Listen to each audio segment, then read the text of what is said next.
Hello, and welcome to the actual episode 39 of Chapter 1. We're already off topic. 3 women, 1 podcast, and a lot to say about the ending of this book. I'm Mary. I'm Catherine. I'm Elizabeth. And this week, we are giving all our opinions about the final chapters of FuryBound, along with our review and star rating. But first, what is everybody having? So we're mixing it up. We are having breakfast for dinner right now. We have bacon and eggs And a muffin. and muffins. Our black tea vanilla muffins. And then we're doing we did this one time before, but it's our cold brew pre-sweetened tea bags. So she is having peach and I am having raspberry. So we just have like a pot of just regular water that we will be. It looks fancy. Yes. It does look fancy. Yeah. I asked her, because I just got it in because we're going to be going to the lake. And so I asked her, I was like, well, you have options. We can do our regular hot tea, because that also goes with breakfast. I was like, she's like, let's mix it up. Let's do cold brew. So what are you having? I made s'mores bars today. So I'm going to be eating those. And then I had some leftover marshmallow fluff. So I made marshmallow chai. Nice. Nice. Delicious. That sounds really good. So it actually is really good. It's a little, it's kind of sweet, but it's really good. So what you're saying is I would love it. You would love it. It's a little sweet for me, but sometimes you just got to go sweet. So, I mean, what do you expect? It's marshmallow fluff, you know? well, I got lime water to balance it out. So There you go. we can just even it out. Man, I So- forgot how good this stuff is. Sorry. That cold brew tea is good. It's good. It is. I remember when we've had it before. It is really good. It's good for the summer too, because sometimes you don't want something hot. I'm always down for hot tea. I mean, I But- usually am too. I used to when I was teaching riding and training and stuff, and I was outside 24/7, even in like the hottest days. My clients loved to bring me stuff from like Dunkin' Donuts and Starbucks, and they learned real quick because for a long time they tried to bring me like iced drinks, and I'm like just not an iced coffee girly. Like my coffee should be hot. But they learned real quick that it doesn't matter if it's 120 degrees out. I want a hot beverage. Same. I always want a hot beverage. I don't mind cold beverages, but it's rare that I order that above a hot, if it's a coffee or a tea, Yes. typically. If I do, I'm just prepared to, I also feel like it takes long. You get to enjoy your drink longer when it's hot. I feel like when you get an iced drink, you're done with that joker in like 2 minutes. Yes. Because like the Unless one... you get like a super massive one, and I never feel like, this is just me, and who am I? But I feel like with the big, massive ones, they never get the ratios right of the flavoring, and it never tastes right. Like, I don't know. That's just me. But, so, like, I'm just like, if I get a regular size drink and it's iced, I'm going to be done with it so fast. And I would rather be able to just, like, enjoy it. I don't know. That's just me, though. Who am I? Girls did they found the one iced drink I would drink, which was like an iced caramel macchiato. But that was the same thing. It was like, it was gone in like 10 minutes. Where if they brought me a hot drink, a lot of times I'd have that sucker for like over an hour, sometimes a couple Yeah. hours. Yeah. Because you still like it even as it cools. I feel like you get less drink because the ice takes up space. Does that make sense? Yes. So you're really like getting less. It's because you're like done with it in 10 minutes, like you say, and you still have a cup of ice. Like that it's not a much. true 16 ounce. Yeah. It's more like 8 ounces. You don't get your bang for your buck Not on even. that. Yeah. Sorry, you're hearing my spoon. All right, so diving into the ending of FuryBound. Last week, we ended sort of in the middle of that like Indiana Jones-esque trial in the tower where they were approaching Noemi's challenge. So as we start back into chapter 46, there is this like huge, it was kind of odd because like you end and she's like, oh my God, what is this? And then you open it up into chapter 46 and there's just like this huge chasm that opens into like an endless darkness with a bridge across. And I was like, I don't feel like her reaction to what it was. I'm like, she kind of overreacted. I'm like, oh my God, it's a I bridge. felt that. I felt that too. Well, I I was guess- disappointed. I was like, really? Well, I don't know. I guess if you go in somewhere and it doesn't really seem like it's that big, and you end up, the whole thing was very topsy-turvy. It was a little crazy upside downy. So I was Mad trying to think, Hattery. even though it was underwhelming for me, maybe if I was in the moment, I'd be like, guess like the I wasn't physics- expecting that. Like, you know, I guess the physics of them being in a tower, you wouldn't expect like a big cavernous chasm. pit. I kind of expected it to be like, I don't know, like a 16-headed dog or like a dragon. I don't know. I was like, it's going to be something big. And then we open it up and I'm like, cool, it's a bridge. I will say. It very like, I was like, is the Balrog gonna show up? Because like, I was kind of picturing it kind of like that from. Well, and I will say that as much as I loved and absolutely devoured this book, this set of chapters, the theme for me is going to be a little underwhelming because I'm just like, I was a little disappointed in the end. There was a few things that really just stuck out to me as just like, meh. I did feel like there were several things that I felt like didn't quite land, but. Right. And it was like everything up to here has been great. And then we like hit this final set of chapters and I was like, wait a minute. Right. No, I feel that. But so Noemi attempts to cross this bridge. It's her challenge. She's like, put me in, coach. Attempts to cross the bridge with her wolf and the bridge ends up cracking as she goes across. So Noemi's on the other side and she's Phylax, which means she has that like shielding power. And it never explains how she uses the shielding power to like shore up the bridge, but apparently it does that.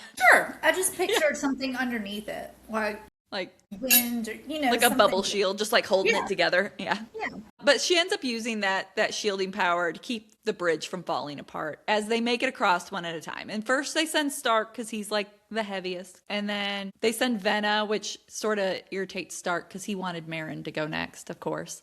But no, that's the thing. I was like, Meryn was smart about that. She's like, I'm not going to leave. Like, I don't care. Yeah. I mean, you still need all of them to do everything. But Stark's like, we only need her because like her challenge is next.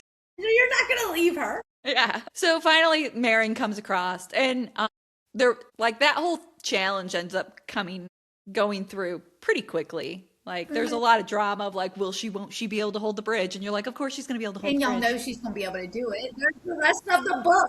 So they move on to the next room, which is the final challenge and Meryn's challenge. And if you guys want to like go to page 454, you can read what her little like challenge poem thing is. Okay. Nocturne's children may walk when crimson crowns the stone.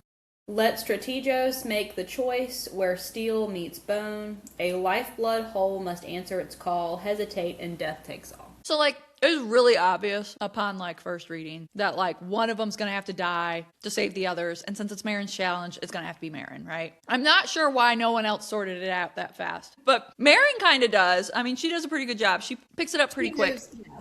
And Venna realizes someone's gonna have to sacrifice themselves, and she's like, "It could be me." And She volunteers for tribute. right? Because of her sister, which Meryn points out, calls her out on that. Mm-hmm. And so Meryn's like, "Yeah, like no, honey." But she figures out it's gonna have to be her, right? Like between the poem and she's like the leader, like of course it's gotta be her. So she picks it up, the dagger that's there laid out for them, and she stabs herself in the heart. And we get this super brief excerpt of her dying and entering this like shadow realm, and the male voice that she's heard previously in the past telling her, well done. And still while reading this, I had no idea who the shadow voice was, which, you know, we do learn about here in this final set of chapters. But I did feel like this was really well done, of like all through these two books, you kind of always have this, but the twist isn't given to you until like the very end. So I did like that. So in chapter 47, we get a really short chapter from Stark's point of view as he watches Meryn stab herself and the aftermath of the room shifting. Like, again, you get kind of like this, that tower's being all like, it's kind of like in Gatlinburg. They got like the upside down house, I guess. I don't know. Or even like, this is a random way to view it, but like in Harry Potter, like the staircases always move. So it's kind of like a optical illusion type thing. I have to say, the amount of times in books, in podcasts, that something ends up relating to either Harry Potter or Twilight. Or Lord of the Rings. Or Lord of the Rings for us. I'm like, that's odd. But it's our base food group. It is. It's like, it's going to be this or nothing. Other people, Shakespeare. Us, Twilight. It's like, but would Edward have done that? Like, screw you, Faulkner. Ginny Weasley had it already taken care of. Gosh. So in chapter 48, we go back to Meryn, who is coming to and sees Stark holding her. And she's just like, hi.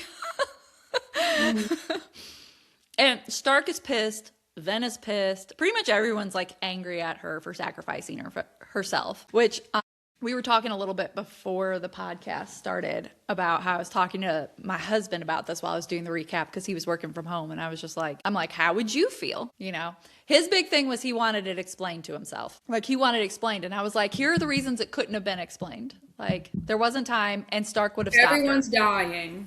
Right. It's got to be somebody. Like, Right. Look, I'm gonna be honest. If it was one of you guys and you did it, but then you came back, Yeah, like she came back. like explanation, but you would explain it, and then I would be like, okay, I would stay mad because you came back. I would have been real pissed if you would have done it and didn't come back. Then I would have been like, oh, no, here we go. I feel like to grieve someone as heavily as they did in those few minutes, just to turn around and be And just be hateful to mad I'm at like- her. I'm like, where is your gratefulness for her life now that you were just grieving? Like, that's how I would feel personally. Like, Well, and I they would all be, knew what if the it was you guys, I would just be like, oh my gosh, I'm so glad that I don't have to feel like that forever. So glad that you're back. Like, you know what I mean? I would be more grateful for your life, personally. But Yeah, I wasn't like, I understand being upset about it. I do. But also, like, they knew what the challenge entailed. and Like, also don't hold a grudge. Right. Like, Like, it's be not her mad- fault. Be Something. mad for a minute, but then get over it. Be mad Get at over the it. situation. And I the will fact that say- you do it. This is one of the like Marin stands up for herself a couple times in this book, and this is one of the times she kind of stands up for herself here. Of like, I did what I had to do. Like, We'll just period. move on. Yeah. So somehow with her death, the room they were in underground has moved to the top of the tower. And she can't find the tear and is beginning to think that all of this challenge was for nothing and her like dying, you know, for like a half a second was for nothing. She ends up like laying in the middle of the blood puddle, which I was like, that was a choice. You couldn't have laid anywhere else. She lays in the middle of that blood puddle and starts crying. And her tears trigger the magic that reveals the tear. A tear for a tear. So she doesn't want to deal with the visions that end up coming with those tears because she's kind of like mentally and physically exhausted. So she wraps the tear in like some fabric and they kind of leave with pretty much very little fanfare. They just like go back to the ship. And when they get to the shore, Elias and Lucian are right there and tell them that like apparently that they knew something had happened because a few minutes ago all of the fog had cleared and they were able to just sail right up to the shoreline. And so in chapter 49, Marin uses her foresight to figure out what to do next and only sees swirls of shadow. And I was like, I feel like that might have been a clue. Now, what? Not shadows. Shadows. So Stark and Venna are still angry with her and they like won't even look at her. Again, like get over it. Like, wouldn't Fun. Venna have been really excited if Isabel had come back to life? Now, granted, Isabel didn't take her own life, but like, still, like, just be happy that she's back. Like, be mad for a second and move on. It just makes no sense to me. I don't know. Whatever. Who am I? We were in the same boat. I was also irritated about the anger. I was like, get over it, y'all. I'm like, let it go. You're wasting her actual life. Right. So there is still one tier left to find. And as they're discussing whether to challenge Alistair/Killian now with the tiers that they have, Lucian says, and I quote, and I'm quoting this for a reason, and it's going to come up later. Alistair's command of siphon magic was enough to bring down Queen, I can never pronounce her name. Is it Shiera? I knew someone that had this exact spelling, and she was named Kiera. Kiera. I like it. So Queen Kiera. I don't know if it's pronounced that way here, but I knew someone whose name was exactly that spelling, and it was Kiera. So. That's what we're going to go with. We have actual evidence. 473.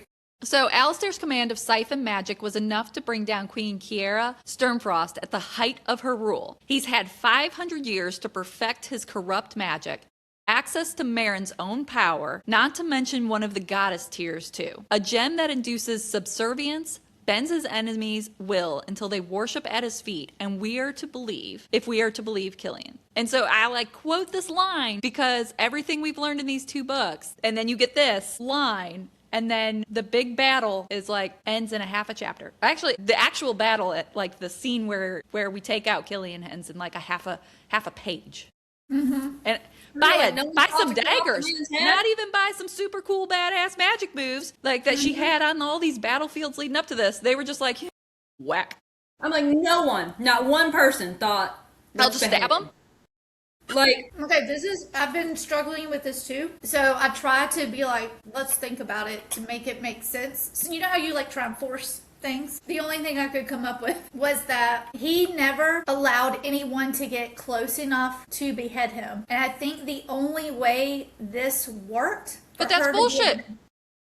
Because he had all those like all the girls that were like draped across his lap that were raw bonds. He picked girls every year. Why wouldn't one of them get pissed and behead him? They probably were too afraid. They were probably too afraid to even contemplate or think about that because of what Lucian said. Like, oh, he's so powerful. No one would attempt to do what they did.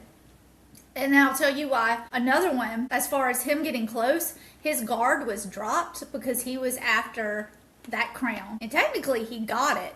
But he was so fixated because that was like his thing. What is his weakness? What is Alistair's weakness? The all-encompassing power, having all the power. And so he was so focused on that, he didn't notice the blade that went into his neck and everything. That's the only thing I can come up with. We'll go with it. But I'm just like, she handed over all those goddess tears. All she had left was one crown. So he had all that power. Plus, he wanted more. And he was supposedly the most powerful siphon of all time. And he's taken out by 2 girls with a dagger and a grudge. His Achilles tendon, his moment was he'd never had enough. That was his weakness, was he wanted all the power. He dropped his guard. I mean, he had everything, but he wanted that crown. And as she was literally handing it to him, he was not thinking about safety, how close they were. He wasn't thinking about his actual opponent.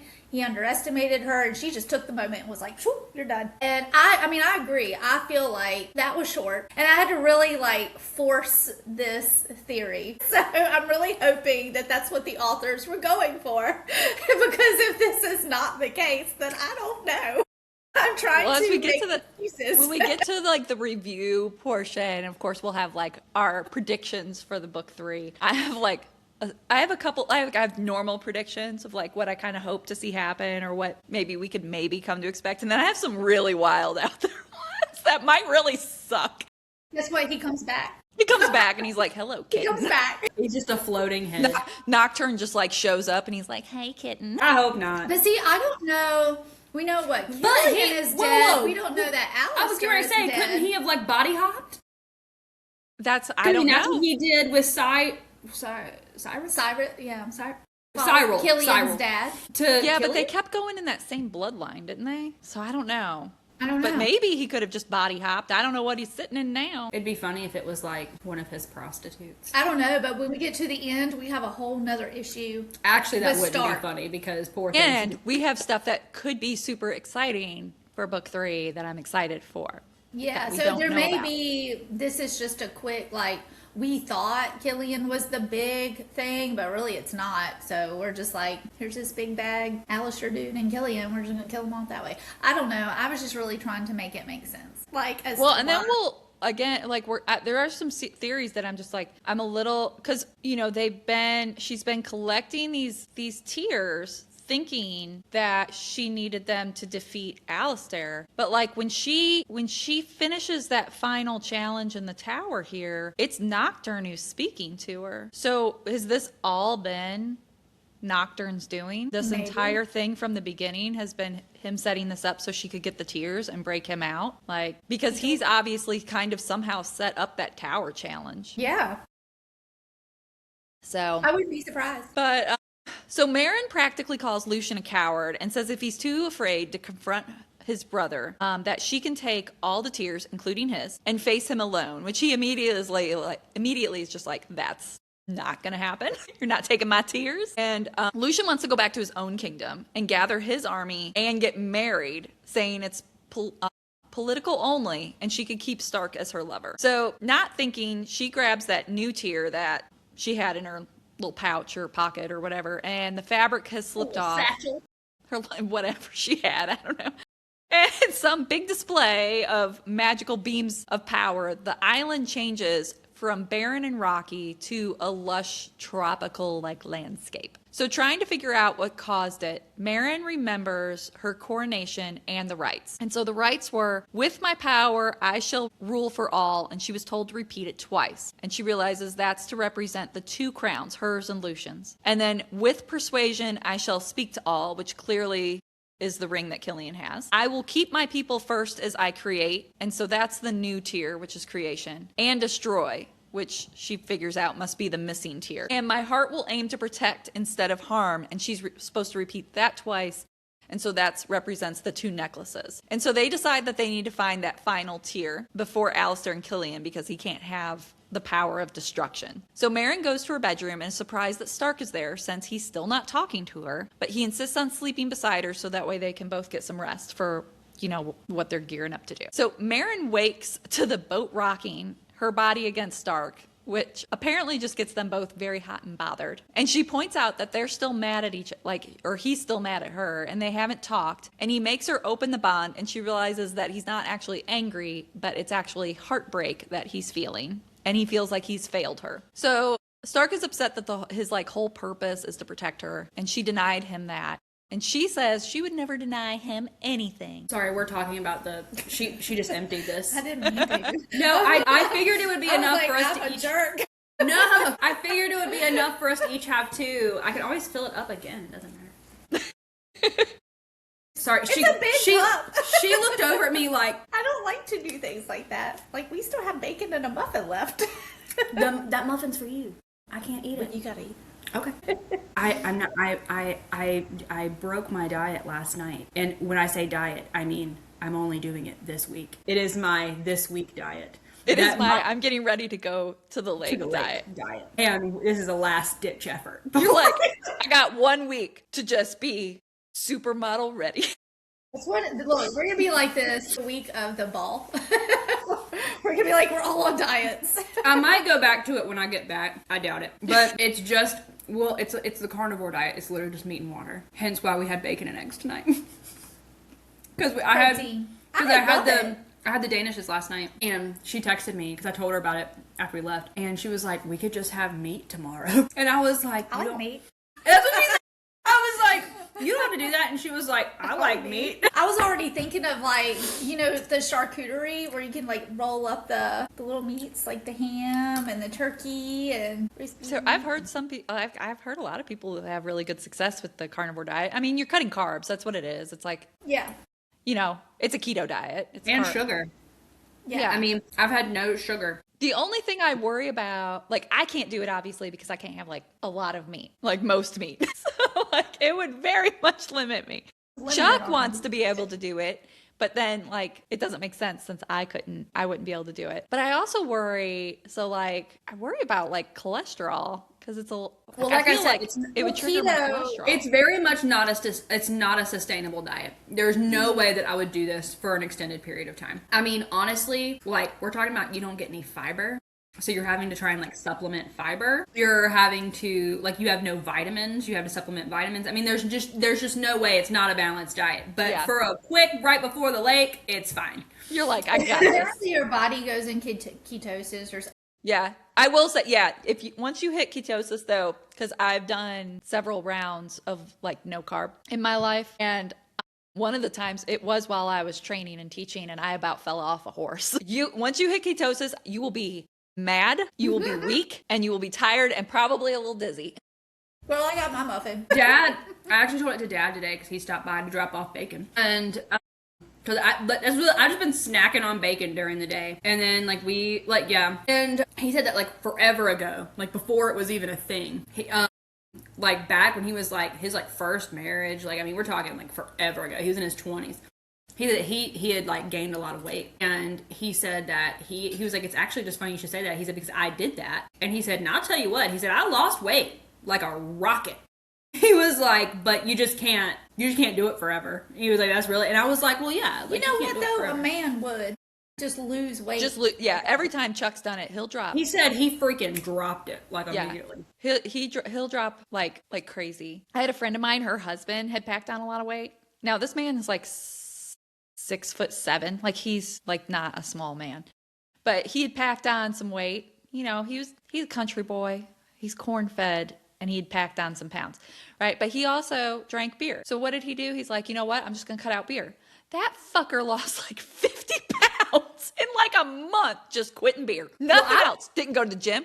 Did nothing. Well, I mean, It's weird because because of the asthma, I've been having a hard time doing like exercises and stuff. And so I was like, I will say I have woken up in the morning thus far this week not feeling like a cow. I will say that. I've eaten cow, but like I haven't felt like one. So I don't know. But then part of that too, I feel like some of it is just, it's not even what you're eating, it's what you're not eating. Like you're not eating sugar, you're not eating. The sugar will really make you feel crappy. Yeah. Like, I feel like just doing that is probably the biggest part. But I mean, who am I? Apparently that's my phrase for today's episode. Who am I? Who am I? Because I've just realized I've said that like 20 times in 30 minutes. So, okay. All right, let's go back to our boat smut. Back to it, sorry. Back to the boat smut. Love that. So, she says she would never deny him to Stark because he was complaining that he felt like she had denied him the chance to protect her. And he ends up kissing her. And she goes to close the bond saying that, don't you think this is like kind of weird? Because they can like feel each other. And Stark uses her line about denying him against her and says to keep it open. And so she can see what pleasing her is like to him. And like, would you deny me that basically or whatever? Which I was like, that's a little manipulative there, Stark. A little bit. But she ends up keeping the bond open so they can like be in each other's heads and minds the whole time while they're like having their boat spicy scene. I will say this spicy scene was probably my favorite spicy scene in the book because some of the other spicy scenes I did not love. The spice in this book, It was different. It wasn't what I expected between the two of them. There were things happening that was like, Also, I kind of expected a lot more of like the tattoo situation happening. Maybe I know, throughout that. I had thought about that too. I was like, they I would killed like- all these people. They got a lot of tattooing to do. I Or, felt like, the like licking. the pre-spice Was better. was Yes, better. like the leading up. But then when Yes. they get together, it's just like, all what? their tension Like, going it's just- into it, great. Once we got to the deed, I was just sort of like, Yeah, It wasn't even for me. Yeah. It was ew. Like it's the not one for at the me. lake or the pond or wherever that the one's heck. coming up. That one was an absolute no for me.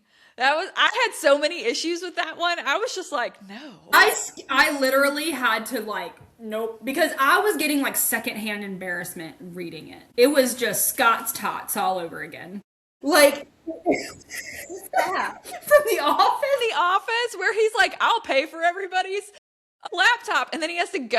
Wait, what? And he's like, I have a problem with I get to where I cannot read or watch something that is literally causing me to get embarrassed like it was me in the situation. I cannot do that. That's why I can never watch the Scott's Tots. And episode. it's no offense to the people that worked for them, but it did not work for me. I just couldn't yeah, and relate. like I'll be the honest. thing, I think part of it too was just maybe I don't think it aligned with these characters or the situation they were in and what I was felt coming. they kind of acted like Killian a little. Well, they went from like just the yearning wasn't there, you know. Yeah, and it turned like like I It think became very like you naughty schoolgirl kind of vibes, and I was Yeah. just like, okay, like I think I would have had a much easier time with this scene in a very different book where like this type of like kink play and the Dom Brat play is just like heavily in it. And I've read some Dom Brat ones and they're like I've heavily felt like maybe that's just not my jam at least to read, where I'm like, she had a problem, which I know she did not have consent with Killian as far as stuff like that. But in the first book, when she was trying to take control, Killian would always be like, nope. He would switch it up and change it and things like that. And that's why I'm like, all of a sudden she's asking him to take control. but I think that's because she nothing trusts wrong with him. that. Yeah, nothing wrong with that. It just And I seems do a little feel out of like character. him being in control fits his personality type, whatever. But I would love, To be honest, I don't think he does it well. I don't think he does either. And I really feel like there should be more back and forth between them. That's like, yeah. I It don't doesn't- know. And like he's not really that controlling. It's just not working for me. I don't know what it is. No offense to anyone that's like, this is the best thing ever, but I'm just like, ugh. Yeah, I haven't. The boat spice was The better spice. the better spice in the book of those groups of scenes. Wait, Although did y'all I have will to- say the line that Stark gives her at the end kind of ruined it for me and was a bit of a bummer because he's like, she can't sacrifice herself again because like the reasoning is they need more sex. Like we Did need to y'all do have this the more. Dawn Spire scene that was cut in the back of your book? The what? The Dawn Spire scene. It takes place between chapters 31 and 32. And the authors explain why they cut it out. It's a little bit of a heated moment when they're trying to change clothes and whatnot. And it was removed for a good reason. And I actually agree with the author's reason for removing it. But that got a little bit heated and spicy. I do not have that.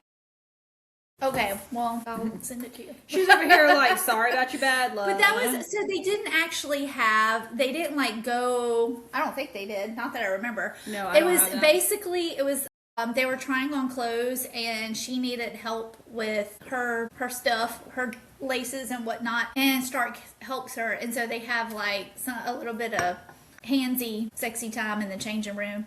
And then you hear at the end, Venna's like, someone, hello, can you help me? And then they had to stop. So, but that was actually like, it was a good scene as far as spice goes. But it had that yearning to it. But I understand why they took it out because it was not at the right time. Like, I agree with why they took it out. I just feel like the way that they have matured in their sexual relationship It's just weird. is not necessarily something that I would like to be privy to. I I don't know. glad you guys are having fun. I'm not. Like, I don't. I'm gonna just leave you to it. I just Like, feel that's like for y'all Stark should be over a there. little more. That's for you guys, you know? When you're asking for consent when you've already consented to get further consent with the consent you've already done, I'm just like, Yeah, the constant, like, honestly, it constant took away consent. from it. Like, the like, I want you to boss me around, and then I'm going to go in your head and be like, it's okay. It's okay. I'm like, it kind of is, that's giving me the ick. we're already here. We've This makes already me- agreed. This is one of those moments where it's like, maybe it's good not to be in someone's head, you know? Like, Yeah, I'm sorry. I don't know. It's just weird. Cause like, you're not, all I'm saying is, I don't know. It's FuryBound is the next one, right? I'm just hoping that But let me tell you something. Catherine's Because like, I don't did want enjoy it in a this better life, way. it I don't didn't- want more of that. It didn't Let's- detract from She's the like, plot. that pussy better get ruined in a whole different direction. Like, just, you better fix it. That's not what I That's said. what you said. That's what you said. That's not what I said. I was just, quoted on Instagram now. I swear to you, I will drive to Asheville. I did not say that. Did not say that. I was just talking about how the next book is called FuryBound. We know what you're wanting. We got it. I put it in my notes. Ruin it. We're gonna have a chat when this gets off. Misty, Whatever. You guys are the worst. you said it. I better put this down before she hits me. I'm gonna shut up. We're just gonna move on. Chapter 50. We're not there yet. So Never mind. Lucian and Marin agree that they need the final tier, but neither know where to look. Marin's just trying to get visions from their necklaces, and they attempt to switch them, but nothing happens. And then they suggest wearing them together, which brings on like an immediate vision. Her vision is of a woman who is not human, so it's clearly like a goddess. And then that vision moves to the same woman standing over a child that looks entirely human as described. And then a man comes beside her who again is clearly like a god with black hair and pale skin and shadows swirling all around him, like her This foresight. was when I was like, it's him. And he says, our daughter can be the link to my wolves and rule over your humans. And then tells her she can't stay with the child because though of them, like created of them, she isn't one of them. And so Marin says, or is thinking that her voice, this voice that she's hearing of his, seems so familiar. So it's definitely the voice that she was hearing in all of her dreams. So the woman cries, promising to keep her child and people safe, and her tears form into an opal. And then the man says to her, say goodbye, Lumina. And so that vision shifts again, and that same man standing over a bonded woman with a wolf, and he has given her the child, saying he doesn't trust the non-bonded, and she is to raise and protect her, and the necklace is around the baby's neck. So it's like pretty easy to kind of like connect the dots. This is Obviously, the people they're handing it to, that the baby's going to, is obviously Stark's ancestors and Sigrid's ancestors, right? And that the baby is like Sturmfrost line, obviously. Yes. Yes. So as she comes back to reality, she remembers the name Lumina from her mother's ranting and connects it to the true name of the faceless goddess, and that the baby is of the Sturmfrost line, or the first of the Sturmfrost line. And so, with that, we have to assume then that Maren is descended from gods, right? Yeah, essentially. So that then starts to get you kind of thinking, though. Lucian has a necklace, so You think they're like cousins? So my theory is that that Maren comes from a Nocturne Lumina line, and we learn that Lumina was getting it on with Nocturne's brother, Astrion. And that's where I think Half Lucian siblings. came from. I think they're Lucian's line came it's from. way down the line, so I don't know how that tree branches in that family I think tree. she had another baby with her. But I think originally, yes, they would have been half siblings, Yeah. way up at the first branch. So they're like distant cousins or something. But yes, they would be related in some kind of way. Yeah. So they can't get married, Lucian. That never stopped the nobles before. That's true. He did say he like, just but wants look it for how political far along purposes. that was. There's a billion, Not on his side, because he's like a. Oh, that's 100,000 true. years. So he's like, how old? Yeah. Yeah, his branches might be smaller. His branches are even smaller. He's like, he's 100 years old or something. I don't know. He's 1,000 years old. 1,000. He's 1,000. I'm You- over I here forgot. like, you better add a zero, huh? So Just eating bacon crumbs. she holds up the tear from the tower, and they do the same thing where they both kind of touch it. And they get another vision, and she can sense Lucian is there with her, which tells me that in the first dream, or that first vision with the necklaces, Lucian had a very different vision than she had. But Lumina appears, and they are in the tower again, and she calls him Nocturne. So Nocturne, Nocturna. And again, she realizes her voice from the Shadow Realm. And he's locked her in this tower, claiming that she's his and will stay in that tower until she realizes that she's his. And so, and she says that he weakened her, but he says she did it to herself, being so giving. So again, like, all I can think of is like her she must be putting her powers into those tears, which is why she's becoming weak.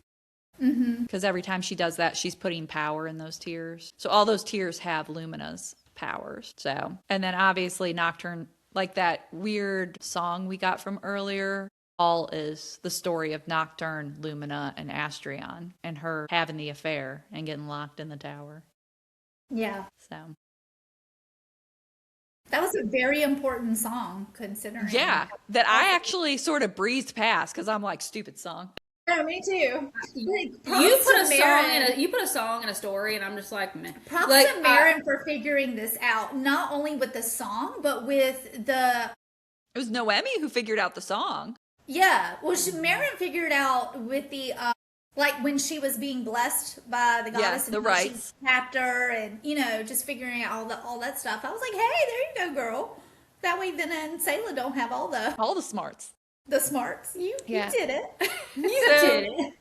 Lumina cries again, and it makes another opal. So that's Girl, she needs to just like not be crying so much. I know, she needs to She's stop. talking about weakening herself, like, girl. So when she comes back to reality again, she realizes all her mother's lunatic ravings were actually the history of the Sturmfrost and the gods. And so she goes and she gets her journals that apparently she brought with her. Remember, Sayla gave them to her Yeah. Okay. before And she she left. still has the sword. She brought a lot of stuff with her. Yeah, She's just Sayla packing gave for it a whole to her. trip.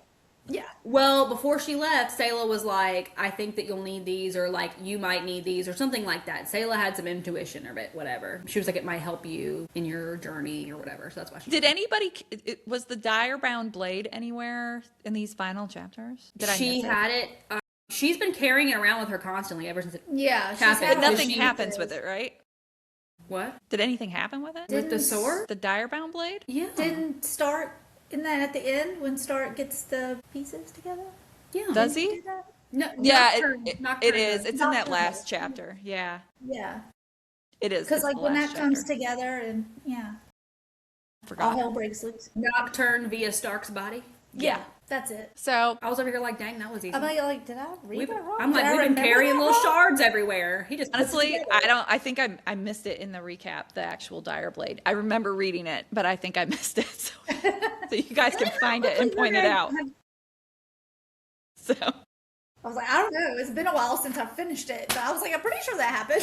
So in the journals are Lumina, Nocturne, and Astrion. So obviously where Nocturna and Astriona got their names. And when she asks who Astrion is, Lucian finally says he will tell her his necklace vision, which is where Lumina, his were of Lumina and Astrion. And in the song, she was unfaithful. So again, you know, clearly like she's sleeping with both of these brothers. Are they brothers? Yeah. Yes, Astrion and Nocturne were brothers in the song. Yeah, so I'm brothers. assuming since the song has been pretty accurate so far. I did know that. I'm sorry. I never made that. I don't know why. I knew it objectively, but didn't absorb it. Sorry, go ahead. So, and this is where I'm like betting, especially since she had one vision and he's having another with those necklaces. That's why I think he's descended from a That's right. I think Lumina, he is in the Astrion vision coupling. of Astrion. But Yeah. honestly, even they'd be related anyway because. So they're then brothers. I wonder, so Lumina's the goddess of creation. Nocturne is like some kind of dark god with the shadows, which is where I'm assuming that she gets her shadows from. So I'm wondering then if like Astrion's gonna either, I don't know if it's gonna be where like he's kind of a siphon where he does blood, or remember they can also have like mind magic, like they can you know do like mind control. But he was talking in the beginning that most of them don't have that power and it's not very strong. So I'm wondering if Astrion's power is gonna be like very Reese, like he can get in your head. If it has to be something like you have to be a direct descendant for it to be like Yeah, anything. Not a lot of people have it because they're not all related to him. Maybe yeah, I don't maybe. know. I don't know. I don't know where we're gonna go with that. I feel like that's gonna happen in Ruin But Bound though. he's born siphon versus turned siphon. Yeah, that's what I'm wondering. Born. Because they're gods and they all had different stuff anyways. he was So. born to siphon. I thought it said born, but I don't know. I don't know. It was me. Sorry. So in the journals are sketches, and Stark recognizes the statue of the faceless goddess in Linsfall, and Meryn realizes that that's where the final tear is going to be. So in chapter 52, they travel to Linsfall, and they get to the statue, and Meryn is trying to figure out how to get to the tear, and they hear someone coming and kind of hide, and it's the mother priestess who shows up. I pictured her younger than how they are depicting her. I don't know pictured why. her old, I never pictured her as like a Mother Gothel kind of. just a bitter lady. old. But like now I'm seeing her and I'm picturing her very Mother Gothel, and I was just like, I read it and I was like, girl, what happened to you? And I'm like, oh, I think you might have been like this the whole time. That's how I pictured her anyway. I Just a pictured bitter her- old lady. Her Almost whole, like a Anthe kind of. her whole character for me ended up leaving me with more questions than answers. I have so many questions. I don't know what was up with her either. I'm the same. We'll get through this part, but then I'm gonna throw all my questions at you guys. You guys can kind of decipher them. Okay, cool. Well, Elizabeth's gonna have to be the one to answer those because Lord knows I don't know. I just accept things sometimes. I'm just accepting it. So the priestess takes out a hammer, and Meryn approaches her, and she sees that her eyes are unfocused and that her answers are super vague, and she realizes that she's under Killian's ring hold. And Meryn tries to get through to her, but the priestess gets all weird and intense, claiming that he didn't even need to use his magic on her, and she always wanted this, and then slams the hammer against the statue, causing the hands to shatter. So as we get into chapter 53, the tear falls and the priestess grabs it. Meryn goes to get it, but the priestess's hands like are smoking, and then the gem turns dark and starts to hum, and then like the priestess's hands are like melting. Is that not Mother Gothel? Like that's like literally. It's like that's like what I'm picturing in my brain. She's not allowed to touch. Apparently not. And then there's like all these tremors racking the town and tearing it apart, and the priestess like is falling into this hole that's emerging. So Stark uses his shadows to grab the priestess so that way they can like retrieve the tear. And Meryn gets it using fabric again because she don't want her damn hands to melt. Smart. And puts it in her pack, and they rush trying to like quickly evacuate the town and save these citizens and these people. And they get all the people out of the town, and the town is just left like completely destroyed. And Meryn tells the priestess that like she needs to talk. And in chapter 54, she tells Killian, the priestess tells her Killian's armies are on the way and calls her an usurper and never her queen. And then, but then she sees Killian's features in her as she talks, she says, and then like in the things she's saying. And in an attempt to cut him out of her, she cuts her hands off. And then as she goes to scream, she just like breaks her neck. And so like I was left after this. I was just like, was she actually under Killian's influence, or was she working against her the whole time? And how long has she had the ring? Because like Killian's got the ring now. Did she, like, the ring is like influence. Why didn't he get the ring all this time ago? Like, I don't know. I was just confused. Anything to say? I want to say. I was like, So it I don't talks about. this whole thing was confusing to me. It talks about. Okay, so she's talking about you're not my queen. I won't tell you anything. You're not my And Marin says, I look at her and all I can see is the human embodiment of all of Killian's manipulations. I look at her and see him. So I don't know that she is physically seeing Killian in her. She's just so enraged and mad, and she knows that Killian has manipulated her, and just like all the other people that deserted her and went to him, even though she was like, hey, here's a vision of everything that happened that I'm sending to you guys, people still deserted her and followed Killian, knowing he was a siphon. So I'm wondering, like, all of that, she's just like, you know how you see red? She's seeing red. And so because that lady is acting very much like Killian and manipulated by him, I think that's where she's getting the whole cut him out thing. And I'm pretty sure, even though she has the ring, Killian wormed his way in and was like, can I have it? And she gave it to him. I don't know though, because I mean, yes to that, but like. But when Killian got the ring, I don't know, because he obviously didn't have it when Marin took over.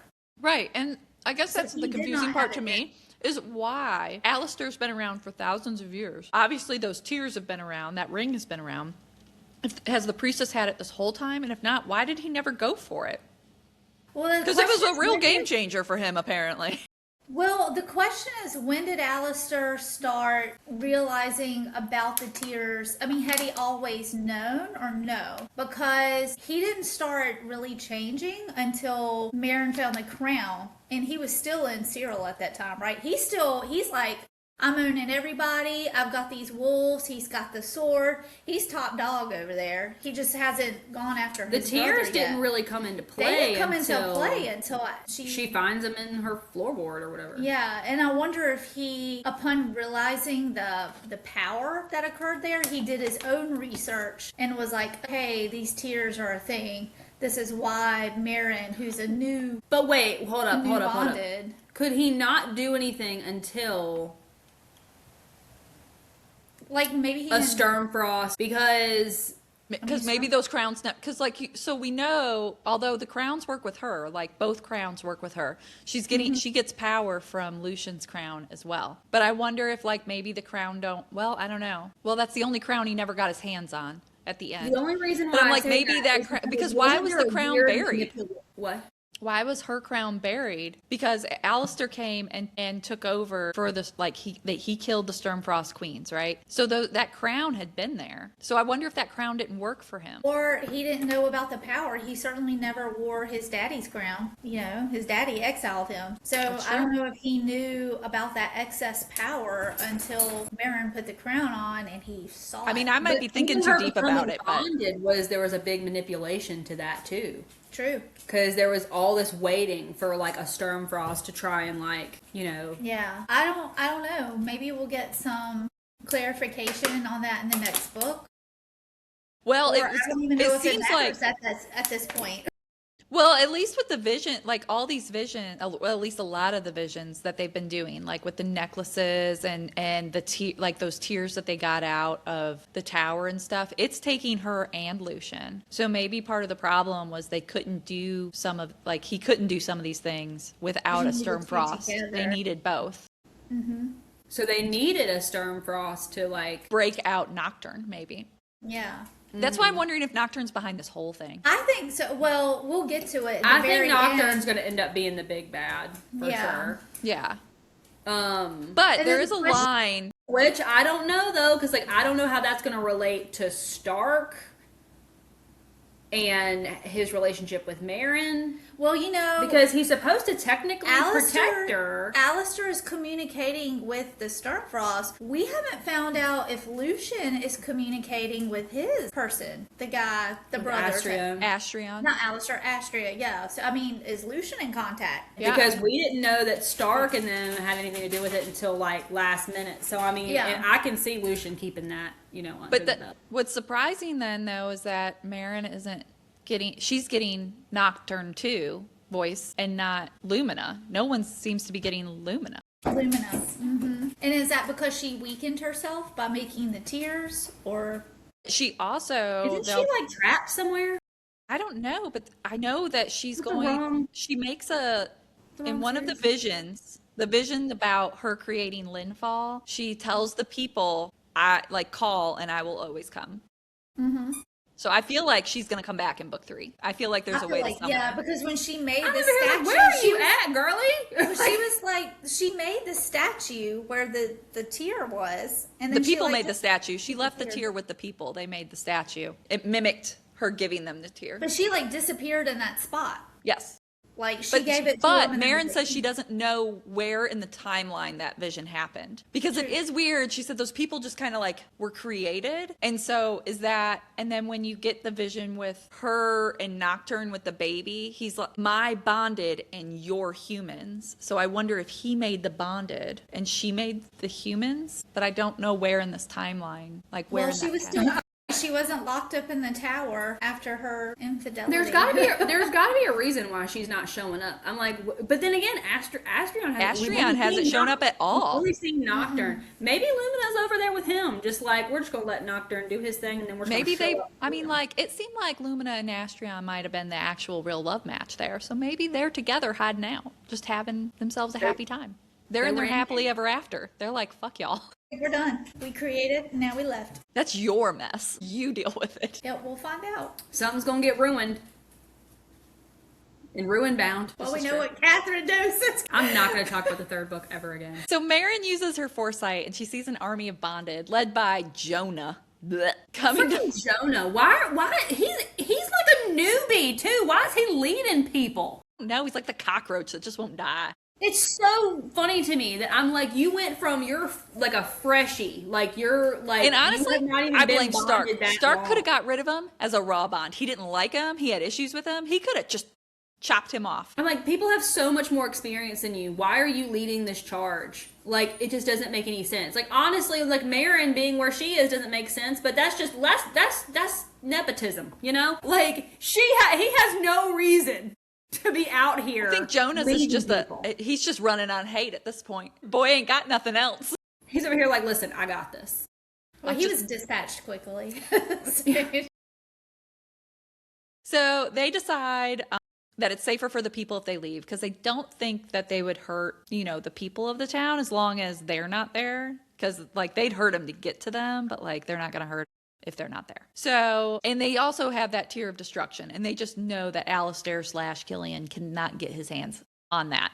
So the people panic, saying that she's abandoning them, because she is. And she promises to return to help rebuild. And then as they go to escape back to camp with Lucian and Marin like gets hit with all this pain and realizes that it's Venna and she's dying. And then in the tree line is the bonded army and Jonah holding a bow and he's knocking another arrow. And Marin ends up getting pissed, uses her shadow power, and she's just like drawing from her endless well of shadow power. And Anas is like, you're using too much. And she reaches down and grabs that tier of destruction. And with that, she basically, and just like, I don't know, it was like a paragraph. She just like Annihilates him. yeah, entire army gone. I was like, that's gonna be a lot of tattoos. Yeah, I'm okay with that. She's gonna be a That's giant gonna be a tattoo. full back tattoo or something. Like She's gonna need to get some tiny ones, you know what I mean? Like really. little dots. She could just like do one. It's like, this represents like 100. Right. We're consolidating.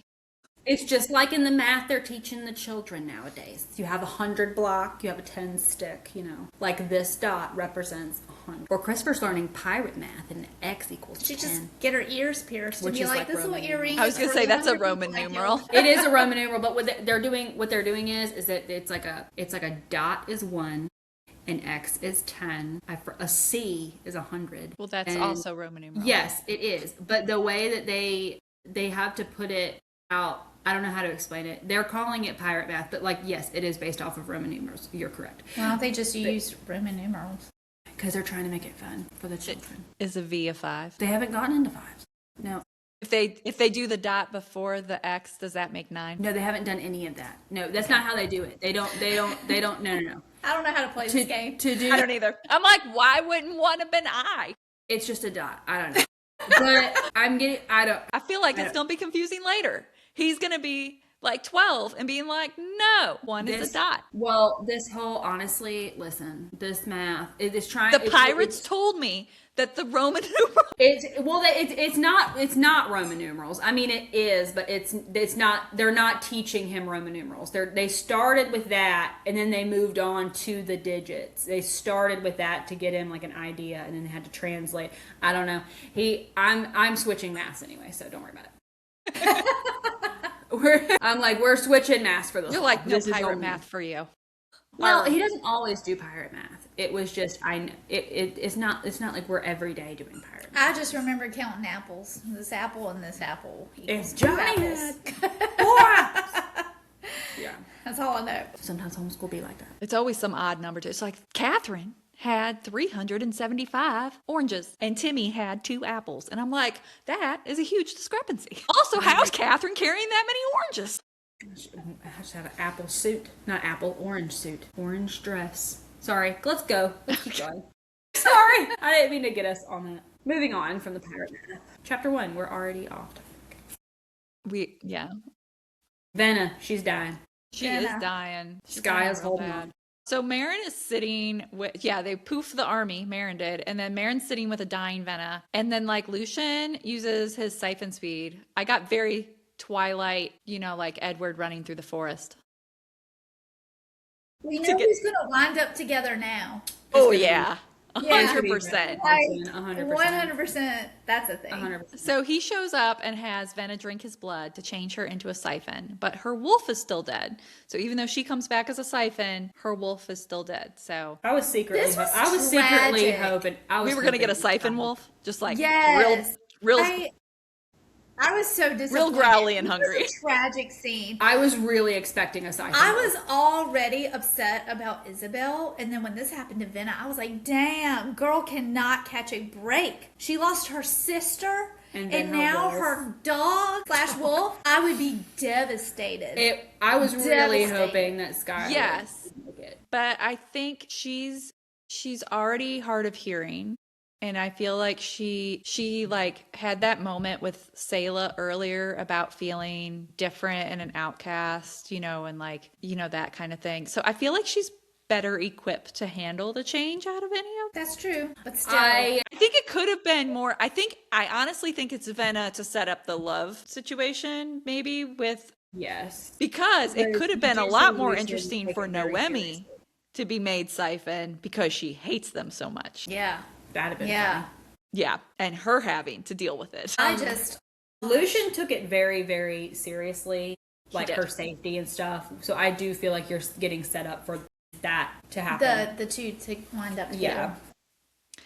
Yeah. So in chapter 55, Venna has fallen asleep on their escape, but Marin worries about what happens when she wakes because she's remembering what happened with Sayla, who like woke up and was real hungry and just hungry. So Anhasa tells her that they're going to need to split up for everyone's safety. So Lucian and Marin hold the final tear for another vision. And Lumina is in a forest and she breathes out a wave of power, transforming that forest into the city of Linsfall with like not the modern buildings that are there today, but like the original buildings of long ago. So Lumina is standing in the center of Linsfall crying and people begin emerging from the buildings because she apparently like created humans. And then she stands in that same position that the statue is before the people.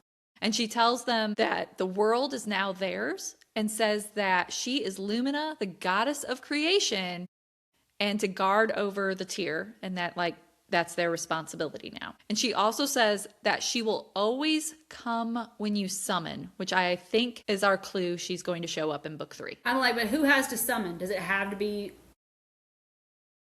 And how do you summon? Somebody needs a summoner.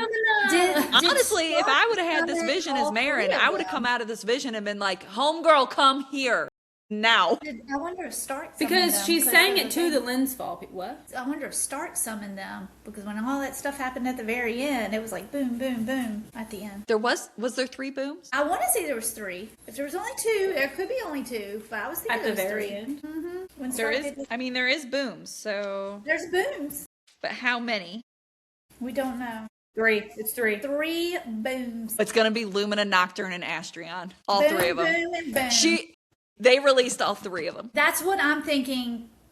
They're released. That's my theory for the 3rd book. Like it. Wouldn't it be funny? Is Elizabeth's always picking up some good stuff, man. Wouldn't it be funny though if honestly, Didn't put together there was 3. what I think would just be hilarious though is that instead of like, there's all this turmoil and all these horrible things happening, but the first thing that happens is they just fight over Lumina. Just like fighting over a girl. And they're like, can we get to the situation at hand? And the rest of the people. Could you imagine just living in this time? You're not a siphon. You're just a regular old human. They're like, this doesn't even have anything to do with me. You don't even go here. You look outside and there's, you've got your trees and your forest, and you turn around and you look again and it's nothing but a big old cavernous hole from where someone Just used a another tear. Tuesday in these parts. Yeah. Jeez Louise. You know the Linsfall people are just like walking around picking shit up, just like They're sons of pissed. bitches. And Like- she's like, I'll be back. B.I.B. You're like, They're just going around cursing her. You're like, that bitch. And the sad thing is, like, she's right. I agree with her actions, but that's because we see the bigger picture. But those people in that town do not. Oh yeah. They're And like, like, have you seen my house? yeah. Misty, what do you think? She's like, why are y'all getting excited? I'm She just sorry. burped. She's like, I'm ready for book 3. I'm honestly devastated because we have to take her to be boarded for the first time. Oh, yeah. Because she's also getting spayed and like her updated shots and all that while we're gone, and she's never been boarded before. And I am just heartbroken. Where are you taking Are they gonna her? do?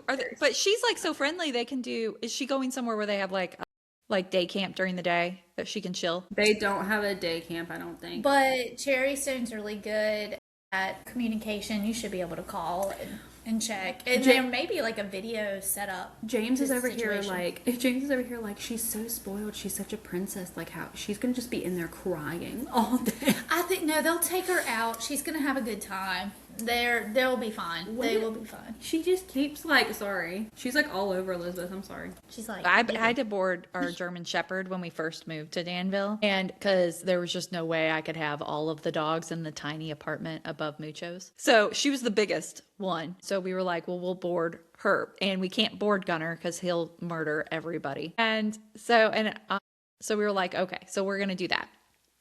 And we boarded her. And the place we boarded her also was a grooming place. And so they were like, oh, they loved her. They just ended up letting her loot. Like she became the office dog. She was just hanging with everybody all day long. Because she didn't like being in the kennel.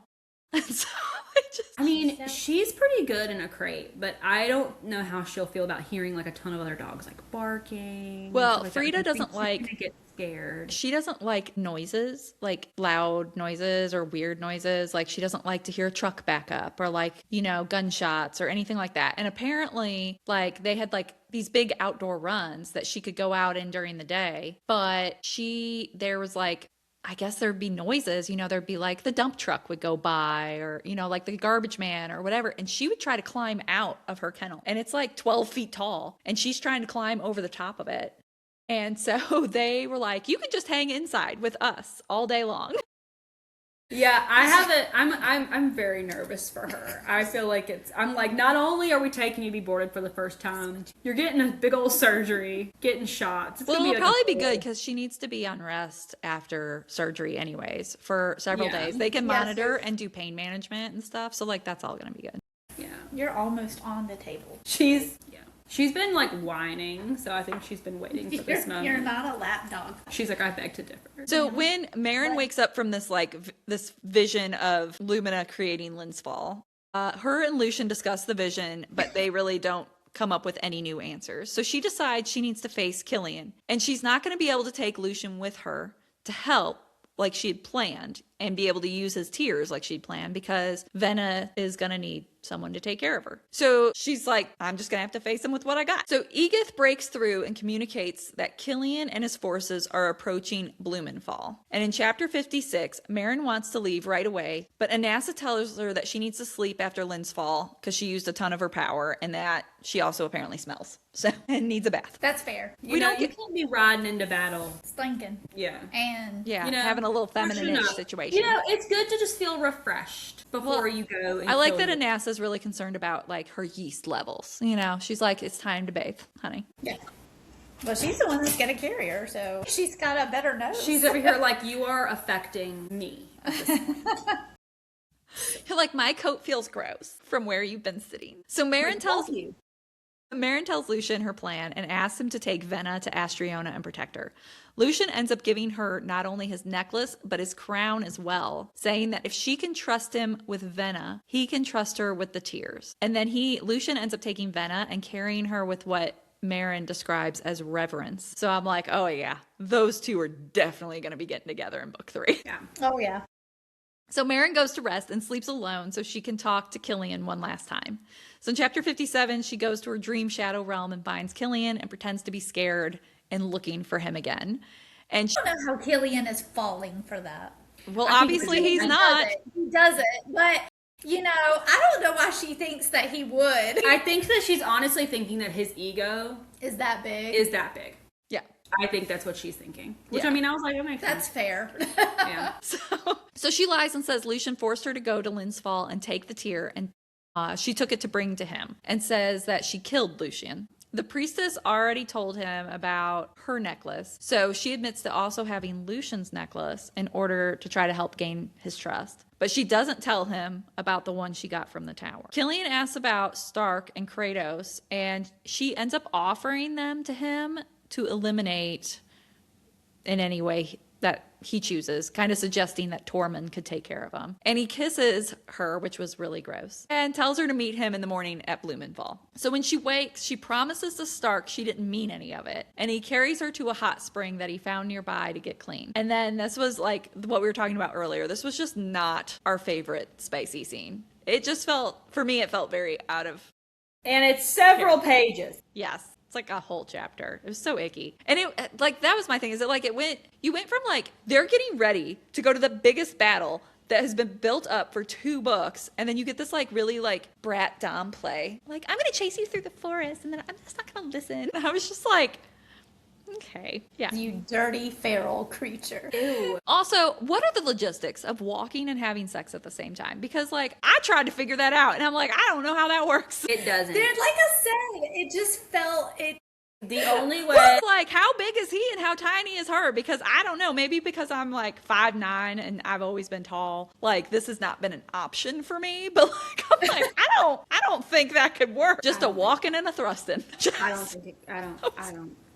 No. I was just like, okay. The only good part of that whole scene was Stark using his shadows to tie her up. That felt very on brand. I was like, when Yeah, that felt on. That you're right. Yeah. So in chapter 58, Meryn tries to use her foresight, but can only see to when they arrive against Killian and, like, face him, but no further. And I'm like, red flag numero uno. And we're about to have a lot of them that she just overlooks. She just becomes colorblind going into this, right?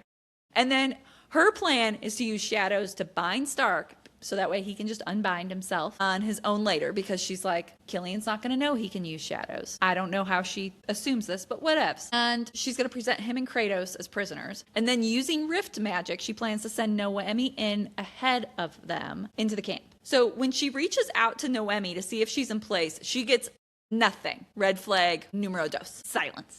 And then when she eventually does get Noemi's just like, yeah, everything's good. Like, nothing to see here. Okay. And then when she arrives, Killian has her drop Stark and Kratos with Tormund, and then asks her to come back and show him the tears, or else he's going to sack the city and kill everyone in it. So in chapter 59, Meryn leaves Stark with Tormund and tells Noemi to go in and help him. And when she returns to Killian, she can see Alistair and Killian vying for control over his body. And trying to buy time for Stark to neutralize Tormund, she shows Killian the 2 necklaces that she has and the 2 crowns. And Alistair takes over and demands the siphon crown, but she demands Killian back, saying she doesn't want to deal with Alistair. And Killian wants to see the other tear from Lynn's fall. But as she goes to get it, she feels pain from Stark. And Stark tells her that Tormund knew everything of their plan. Red flag, girly pop. Why are we not seeing that your plan has gone to shit?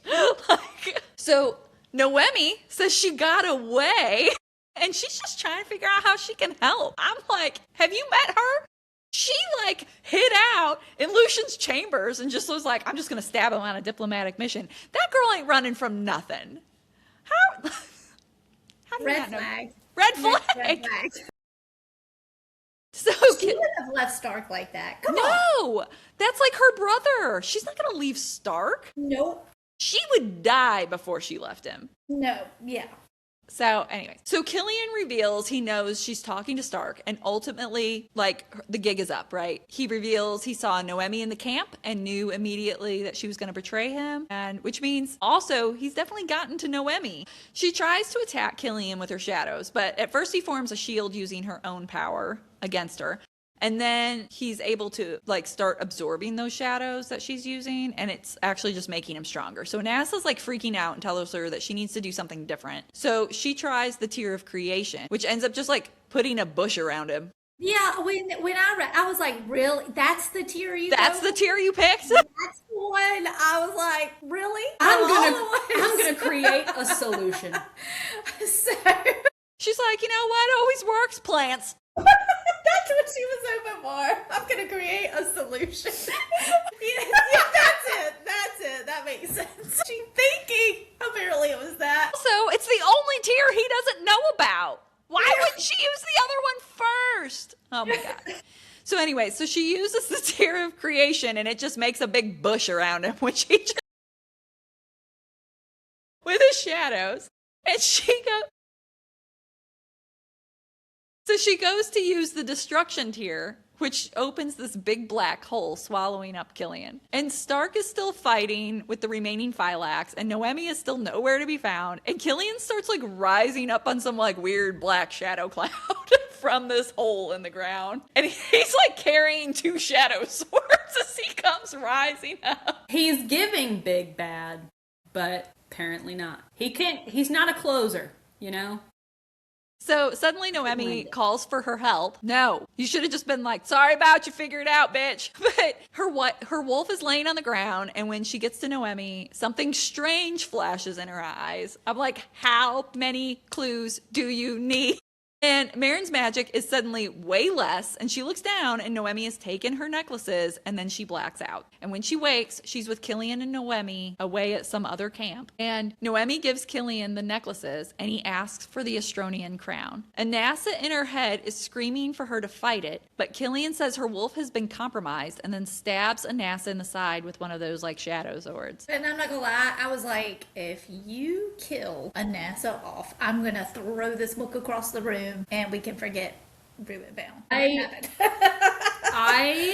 This whole scene actually really confused me because I'm like, is she drugged?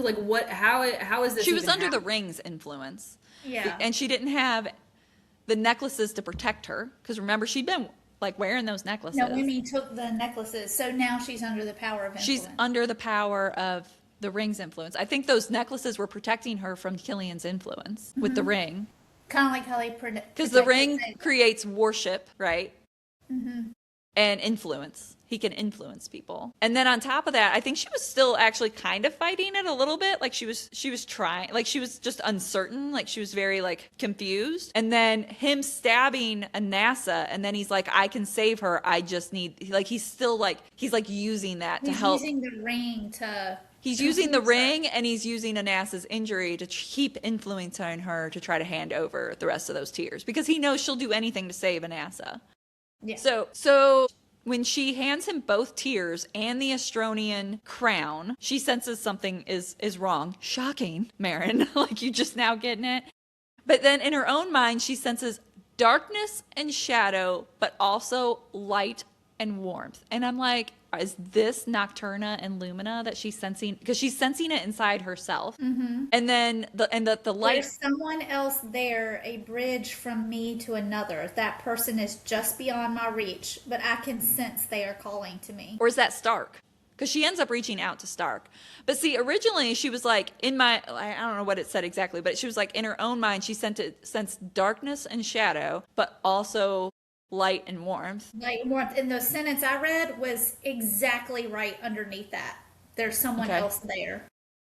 Does it say, and the light is calling to her? No, it says there's someone else there, a bridge from me to another. That person is just beyond my reach, but I can sense they are calling to me. Okay. I wonder if it was Stark. Page Or if it was Lumina. 569 in your assigned reading. So she's about to hand over her crown when she looks in her mind for a connection and a person that she needs, and she finally connects with Stark, who says, "You are the power of shadow and life combined." So, like, we know Stark knows that she's of Nocturne and Lumina. And her strength can torch the earth. Do not forget yourself. You are Maren Sternfrost, and you will not let a weak man win. And so I'm wondering, though. But she does it. Yeah. But I'm wondering she definitely, like, she's been wielding shadows this whole time, but it says she can wield life too then. But we haven't seen that. So I wonder if that's going to show up in book 3. Unless he's referring to The creation tier. the creation tier, but I don't know. That's me trying to force it. I don't know. Yeah. I didn't really think about it when I read it, so this is me trying to come up with something at last minute. So, and Maren's mind clears, and she slices off Killian's hand with her dagger, removing the ring and the tear that's controlling them. And Noemi then is able to come back to herself as well. Noemi stabs him in the crotch, which is entertaining, but I'm also like, wow, this is real easy for them to just take him down. Like, Yeah. with just like a dagger, right? And then Maren stabs him in the mouth through his head and then decapitates him. That's it. That's it. That's And all the battle with the happened- big bad. Yes, all that happens on page 570. Yep. And it's like, we're So done. you got a 1,000-year-old siphon with godlike powers holding every single tier except the Astronian crown. No, except the Nocturnian crown. And I guess he's taken wasn't out by some prepared daggers. for her to slice his off hand. his hand. Because I think And I guess while he's distracted, he gets. he was overly confident. He was so confident that he could be this close. Because how could she ever resist that ring and that influence? Well, even once he gets stabbed in the crotch, and she says, "Tell Alistair that Lucian sends his regards." I tell him coolly. Killian opens his eyes, his face pulled into a pleading mask. "Kitten," he gasps, "you and I both know that you're not capable of killing me. You never were." So And then she just kills him instantly. And I'm like, I don't know. I was like, we got 2 books, like over 1,000 pages each, and you give me a half a page for the man that spent the whole first book just fucking you up. I was a little disappointed. And I don't know. I mean, I'm not a man, but I feel like if you got stabbed in the crotch, you wouldn't be able to speak. I don't know that you'd be able to say Most those unbelievable fast moment words. of the book. So I'm like, even if it's really tiny, or honestly, I feel like even if that was the case, it would still hurt. I mean, it would still ain't hurt. gonna feel good. I don't see him holding and He just lost a clutching- hand. clutching And, his like, crotch. That's right. He's With only one got hand. One hand. So he's like, Then he's one-handed, like, and even in that moment, you're not he's gonna like, kill me. "'Tis a flesh wound. You can't kill me." Like, Well, I will say, so that it does say, like, obviously Killian's dead, and we assume Alistair's dead, but it says that there's, like, this puff of the blue-black smoke that kind of comes out, and she sees the blue eyes of Alistair, and then they, like, disappear. So we assume Alistair might be dead, too, but... Yep, a strange bluish He could be smoke pulling a pours Voldemort. from his bleeding neck, and for a moment I see that glint of blue eyes again. Alistair's eerie gaze. Then it's gone. he's got to go find himself a unicorn. So, well, the third boom could have been Alistair for all I don't know. And I'm- NASA's I'm going to wake very up God. with blue eyes and be like, hey, kitten. I don't know. I do hope that all 3 gods show up in the next book. They Yes. have I to. just hope so. There's They no have way to. they can't. Yeah. So in chapter 60, Killian's dead. Stark regains control of the wolves, and Maren's bracelet falls off. Anassa is wounded but alive. Noemi apologizes and gives her the finger with the ring attached to it. And Marin now has all of the tears. But she realizes that no one should have that much power and plans to give Lucian back his tears, her tears. And she wants to bury the other 3 where no one can find them. And Stark, she says, looks dark and shadowed at this, but says he agrees with her and will do whatever she decides. And she just says she's too tired and like doesn't have time to like figure out what his problem is, basically. So tells her that Tormund is dead and Phylax is without an alpha. Aegith arrives with the rest of the packs that have been loyal to Marin. And the rest of the Phylax that had been against her but are now no longer under Killian's influence are there.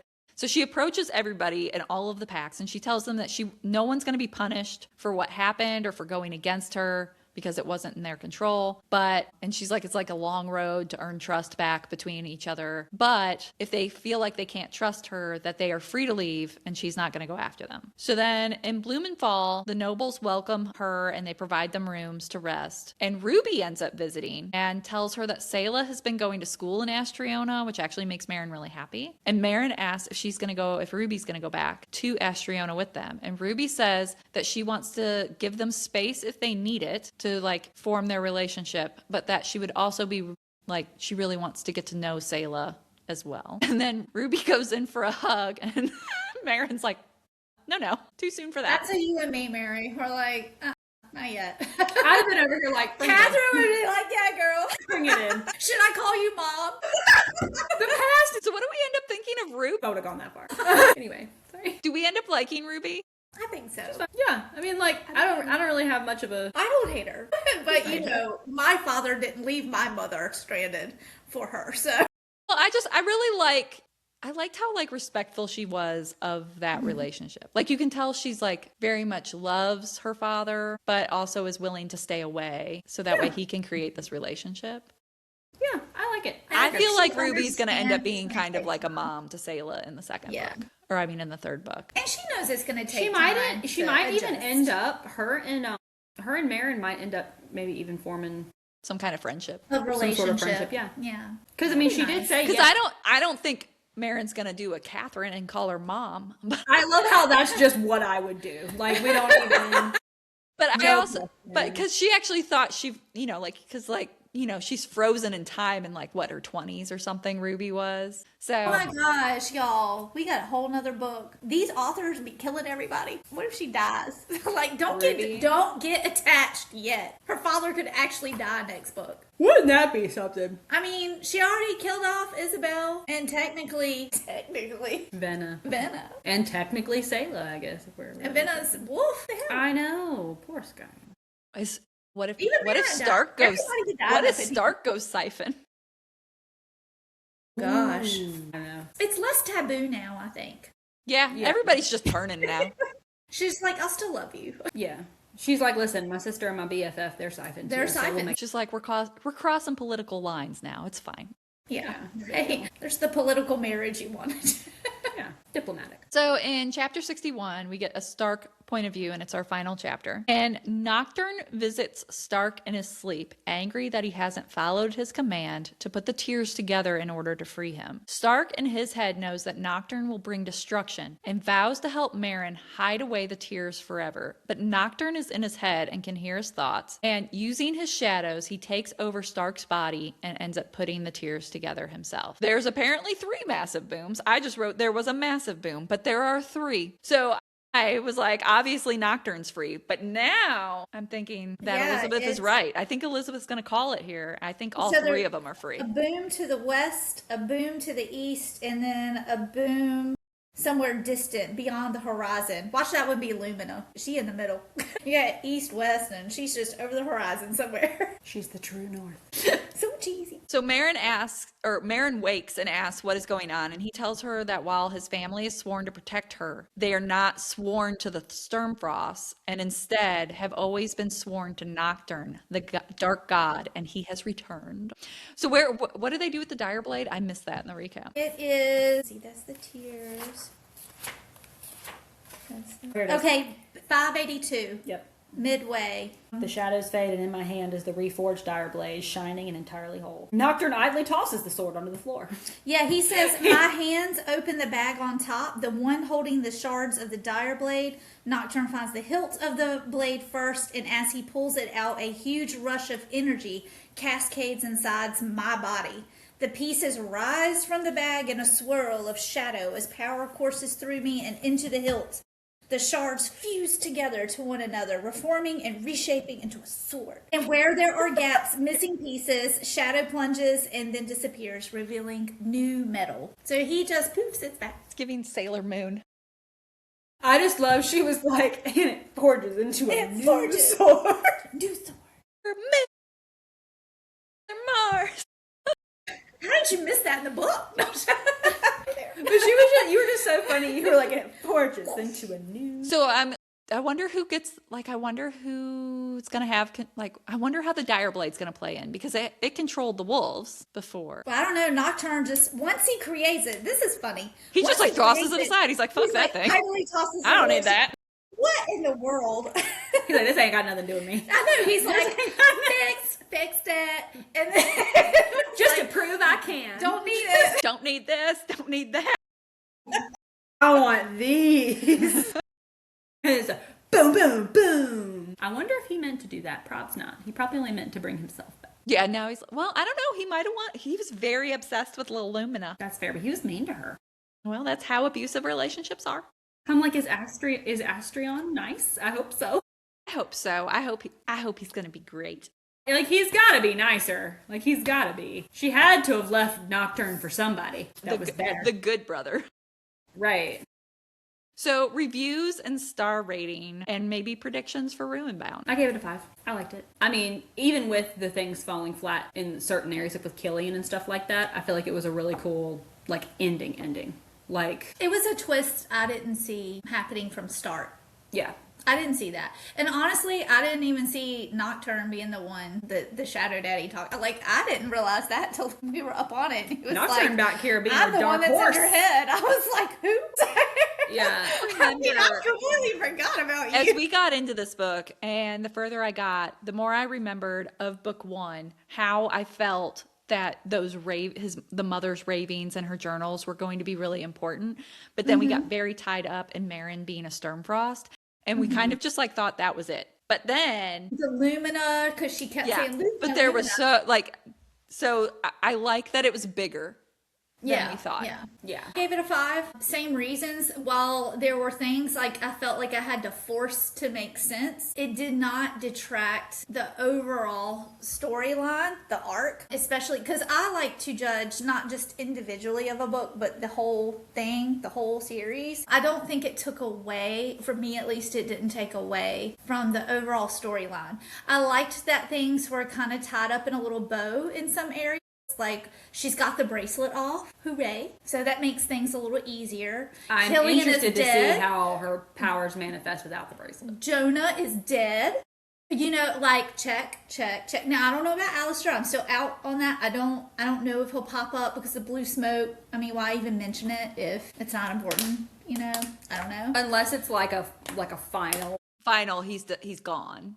Yeah. Like, it's gotta be one or the other. Yeah, so, but I will say, despite some of the things, I'm actually really excited to read the 3rd book. So I think all that, I'm still giving this a book a 5-star rating because of my excitement for, I want to know more. So I gave it on Goodreads I gave it a 5.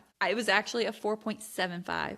Rounded up to a 5. And really, the only reason it's a 4.75 is the ending. It felt very underwhelming. I'm like, you don't build up that much. And then it almost felt rushed a little bit, that ending. But I did like the additional stuff. And so it was like still strong enough. It's definitely a 5. Like I said, it's still a good time. I blew through it. I had a blast. It was just that little bit was disappointing. And also the spice was a little disappointing for me. Yeah, I mean, it really was. But for me, I was just like, which the book is not, I'm not reading it for the spice. Right. But I was wasn't like, anyways. I'm actually, and I've always been reading it more for like their tension anyways. So yeah.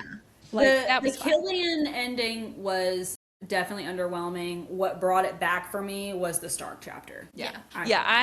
In fact, it's not even just Nocturne. It's the hope of also getting maybe that like Lumina, Astrion. I'm actually see, like for me, Lucian was like my 5-star character introduced in this book. Favorite character.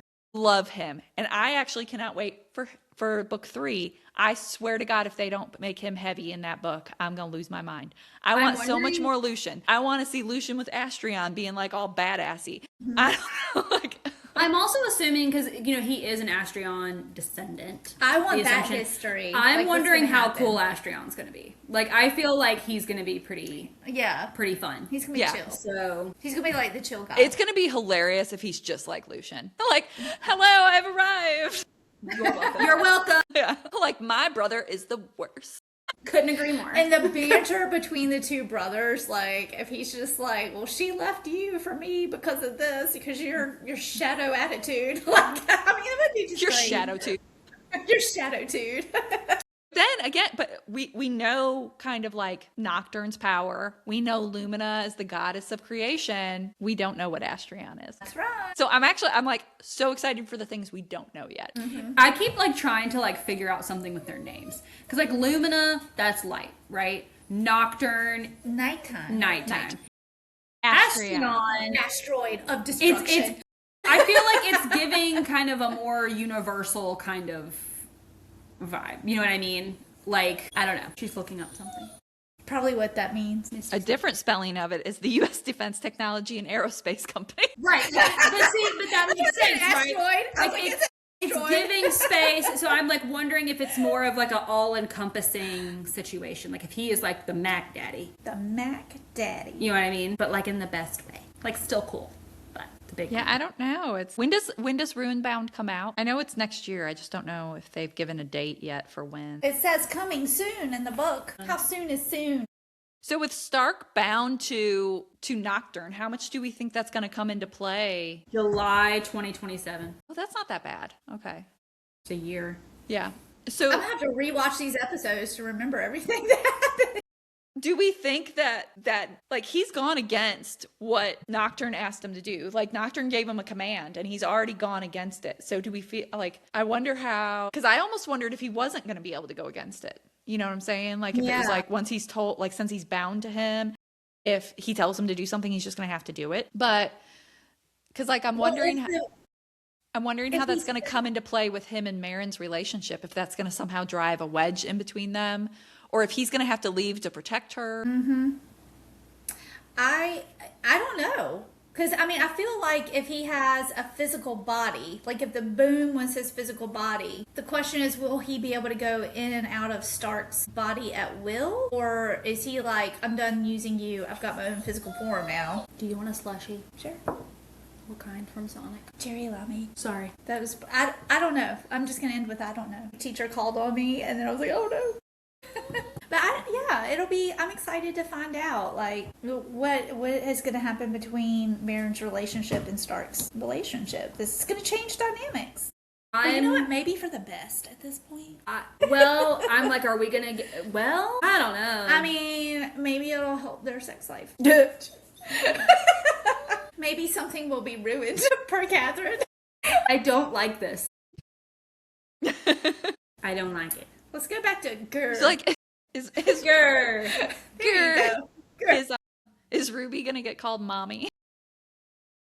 Ah. Whatever. You were like all for some daddy with Blake. Not sexy way. Like it wasn't. Gosh, whatever. That's not how I meant it.